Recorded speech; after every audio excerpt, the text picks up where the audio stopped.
Hello, this is Melissa Vasquez with MPA 580. In this presentation, I will be discussing some of the theories that we learned about this week and seeing how this applies to public administration. So the first one that I'm going to go over is the Thomas Aquinas natural law. So what this one is saying, it comes down to morality is based on natural instinct. So what it's saying is that humans themselves are rational in nature. Why? Because they're created in the image of God. So, based on specific criteria, um, the humans will take action on moral decisions because it's just natural to them. It's innate. And when decisions are made that are not moral, it's due to these path diverting from these moral paths, and it usually has to do with human emotion, driving humans to do or take action on irrational paths and also ignorance. So doing something because they didn't know and they need to learn. And then once they're right on the path, and they will start making good moral decisions. The next, the next theory we talked about was the Immanuel Kant categorical imperative. So what this one is saying is, what makes a moral law? Well, that one is based on universalizability, which means that when taking a specific action, it has to hold true for everyone, not just one person, regardless of what the intent of doing that specific action or what the goal is. For doing a specific action. So if stealing is good on a certain situation, then it would have to be good on any other situation. Now, the second part for it to become a moral law is considering the formula of humanity. So the formula of humanity, it's basically respecting that everyone is has their own right to make their own decisions. And if they are not, and we cannot use a person, a human, in any way in order to get to what we want to get to.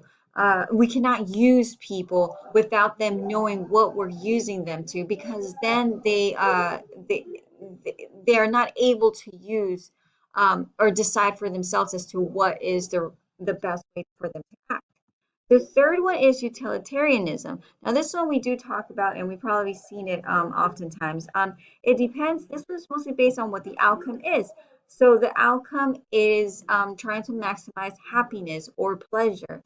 Um, and we maximize these benefits in in whatever numbers we're able to maximize that happiness. So, for instance, when we might kill, let's say that one person must die for the good of 10 people, in order for those 9 people to live happily, then we would choose to kill one instead of killing all of them. It sounds pretty messed up, but that's pretty much what it comes down to. Now, there was other things associated with utilitarianism, in which when is it right to take a specific decision if it means taking the happiness out of one individual. But basically, that's what it comes down to: maximizing the benefits for the greatest numbers. The other one is Hobbes contractarianism. So this one is based on a social contract. So what it's saying is that humans in general will try to maximize the self-interest, and in doing so, they might harm others. So this is when government comes in. Government has to be powerful enough in order to prevent people from harming themselves to maximize their self-interest. So what the application, what we see in public administration, I would think is mostly, from what I've seen, is contractarianism and utilitarianism.